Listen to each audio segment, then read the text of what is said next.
Let's talk Jinx, a weekly Jinx video we do every Wednesday about anything to do with Jinx, as well as this video acting as a weekly discussion thread on the Jinx subreddit, our League of Jinx. Make sure to go check that out.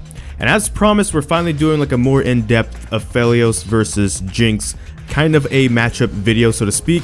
We've kind of talked about this a bit over the course of several weeks now over on the subreddit, but now that Aphelios has been out, you can actually play against him, or at least go play him in customs to get your own feel for what he does and have an idea of what does what. We can maybe talk about him a bit more in depth. And one of the first things I actually want to talk about coming from the Jinx subreddit was a post by Pancake Gates playing Aphelios as a Jinx OTP, or one trick pony.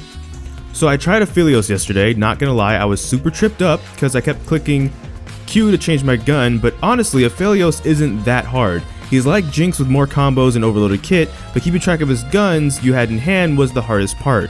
What can I say, but we do that already, so I guess that was the easiest part for me. Ammo can feel annoying, but for anyone else playing, I feel like keeping gravity gun as second as long as possible. Every single other gun's Q uses gravity's effect when switching hands. That can be a lot of CC, to be honest. Of course, I jokingly talked about, so basically Aphelios is like if Jinx and Jin did the DBZ fusion dance and throwing some Vayne and Kaisa and stuff like that for the full 80 carry Megazord, but essentially his playstyle, what he wants to do is, according to this person at least, is play around the one gun for CC and stuff. One thing we have mentioned already in a past video too is that when it comes to his weaknesses, he shares a lot of the same weaknesses as the more immobile 80 carries, so things like a Jinx or even a Varus, Kog'Maw, stuff like that. So when it comes to playing this lane with Jinx versus Aphelios, now, as many people have already stated also, it's going to be a lot of trial and error. The champion is still relatively new before we can really lock this down, but we might as well get started because before we know it, we're going to blink, it's going to be January, the new season's going to be starting, and if Aphelios doesn't get any kind of nerfs or something, he's probably going to be one of the top tier 80 carries heading into the first patches of Season 10. In All-Stars, after one of the games, they did interview Stosh, which we briefly mentioned before. It was certainly T working on the champion, passed it off to Stosh. They finished the champion, and one of the things they noted as a weakness to the champion was, as we mentioned, hardened gauge.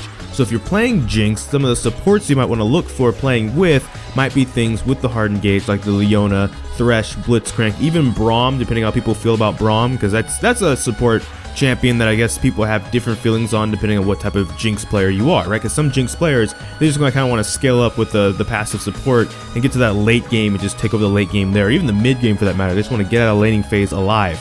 The problem is we are in a meta right now where Dragon and fighting bot lane for dragons is also very important. So even though Jinx is in an early game fighting 80 carry, the thing about the hardened gauge supports right now, especially even more so than Braum, the really CC heavy bots like even Nautilus, is that they kind of do a lot of the work for you if they can land their CC or their hook or something on a target, right? Like essentially Nautilus lands his hook, hopefully you can follow up the chain flame chompers and chain CC, I should say. And then actually you might be able to, if not even kill them, knock them out of lane, get some tower plates, get some, control over the minion wave, stuff like that, set up, push it into the wave, or push it into the tower even and go to the dragon, something like that, right? Like there's situations where you kind of maybe want that right now for the team fighting for dragons and for the other stuff that if you're wanting to play Jinx, it's kind of like you survive then, right?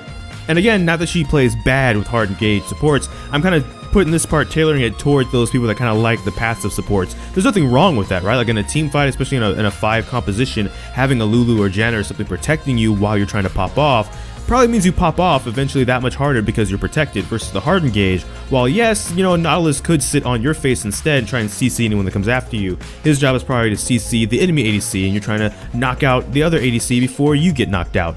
So that being said, the way the meta is though is what I'm kind of talking to with this matchup, because again, the matchup's a lot of trial and error so far depending on who I've been talking to. And also Aphelios kind of feels like he's just really powerful right now, so that kind of skews it a little bit because I feel like they're going to get to the point where they're going to try and nerf him and try and like play up his strengths and open up his weaknesses. And if his weakness really is hard engaged like we've been kind of talking about, then the cool thing about that is he'll share a lot of the same weaknesses as Jinx does, which could possibly mean, not 100%, that whenever Aphelios is meta, it could mean Jinx could be meta too, on the grounds that both of their weaknesses are not prevalent in the meta, that they can both succeed in, right? So let's just say assassins and hard engage like junglers like Vi and stuff are the bane of Aphelios' existence because they're hard engage, right? If he's meta, it might mean those kind of champions aren't meta, which then means Jinx is also meta because a lot of her weaknesses are also not currently in the meta to try and stop her. So even though it's not like a matchup thing, like them going against each other, that might be a thing that they match on in terms of what they want to look for when you want to pick them in what metas, right? Now, granted, most of us that are watching this video, especially at this point, we're probably like Jinx one-trick ponies, or at least we main Jinx, right? We're going to pick Jinx 9 out of 10 times, and that 10th time's only really because like the entire enemy team is probably like as anti-Jinx as you can go. And so we're like, you know, we love playing Jinx, but this is literally an automatic loss if we play Jinx. So I guess we're going to play something with a bit more mobility, like Ezreal or something like that, right? So that being said, right? If Aphelios has those weaknesses and then they actually balance him, and like by the time season 10 starts they flesh that out, that could be something to look for in terms of, well, it might be an indication Jinx could be strong because her weaknesses aren't really, or the things that counter her champion wise aren't as prevalent. But I'm also really looking at the dragons. That's been a thing people have been talking to me about that I'm understanding is kind of a, I don't want to say like a factual thing. Let's say I can say words right, how about that? But if that really is a thing from people in like different elos, they're saying like dragons have just become a lot more important. They're like not necessarily the end all, but a lot of people want to play for that elder dragon. They want to play for that second dragon, even to transform the map and stuff like that.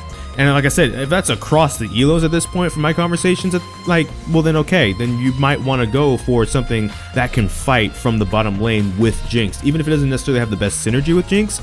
If it can bully Aphelios and then you can at least secure the dragons off of it, there's an advantage there. Which means I want to a little bit talk about mage supports, only because a lot of people don't necessarily like mage supports, period, because mage supports kind of do what Pyke kind of came in and started doing too, and he's kind of a champion you play, or those are champions you play when you kind of want to hard engage and carry a game, so to speak. Like a Zyra even though she can have some peel with her vines and stuff like that. Brand, especially back when Malzahar for a hot minute, and some people still do. Even the not Vel'Koz, but yeah, him too, but Veigar, I'm trying to say. There are things you could technically do with these supports, right? Like if a Brand lands his combo, the target is stunned. You could technically land your Flame Chompers and try and, you know, CC them to the death in that moment. Not necessarily maybe what you want to do. It's a lot reliant on Brand landing the combo for the stun instead of just maxing W and pressing W. And a lot of the people that are kind of maybe playing those mage supports to begin with aren't even necessarily support players. They're probably like a mid laner that got auto-filled, and that's why they're playing them.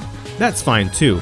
But the thing is, potentially, I don't think the meta is going to move in that direction because of things like Nautilus and Leona want to kind of jump, you know, mages as much as they want to jump a Jinx. But if you see that coming up more often, maybe that is something you try to play with, because again, fighting for team fight potential, right? Like a Brand ult in a cluster team fight around Dragon can be pretty good. I'm not saying it's better than a Leona like ultimate, of course, like a more traditional support, but I'm saying it seems like the meta is pretty chaotic right now and trying to determine what to play then with Jinx to try and beat things like Aphelios.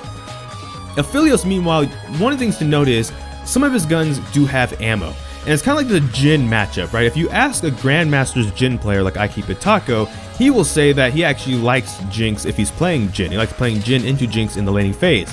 A lot of us over here actually will say the opposite. We actually like playing Jinx into Jhin, and one of those reasons tends to be the ammo. When he's reloading, it's time to free harass him. It's not going to be a lot of free harass, but maybe it might just be 1 or 2 rockets, but like you can kind of poke him down as the lane goes on depending on how good or bad the Jhin is. If I was taking my Jinx into, say, Taco's Jhin, I would be worried because Taco's Jhin is just different. He also just takes the game at a different way than I think a lot of just average AD carry players do, right? He's willing to experiment, he's willing to take Jhin into other lanes if need be, and he's willing to do crazy things on Jhin to adapt to matchups that on average AD carry players might not necessarily be willing to do. So his Jin's kind of scary in my opinion, but on average, I think that if you look at champions that have ammo and stuff like that, that can be an opening to try and poke and harass them, either with CC, with your longer range auto attacks. Maybe you make it a priority in an Aphelios matchup to stay in minigun form as long as possible with CCing and stuff, so that you always have that mana, so that when they're reloading or something, you can just fire off a couple rockets even.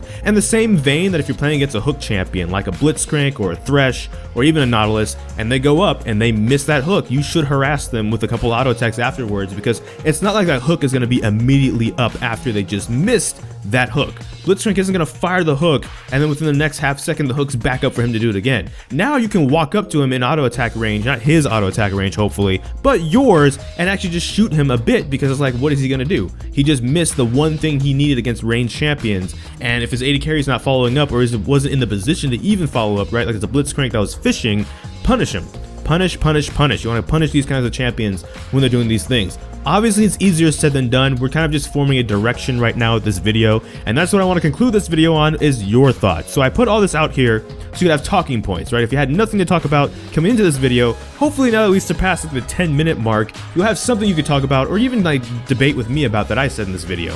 And that's fine. In the comment section down below, let's talk about a more in-depth version of Jinx versus Aphelios, based of course on the current meta right now. Like I said, dragons seem to be very important. What's your experience? Comment with that comment down below. But thank you so much for watching this video. Make sure to like, comment, subscribe, hit that bell notification, the actual subscribe button. But I don't know which video will be next, because I can have a lot of kinks. So until this time, take care. GG, get jinxed. Thank you for watching, and enjoy pizza responsibly.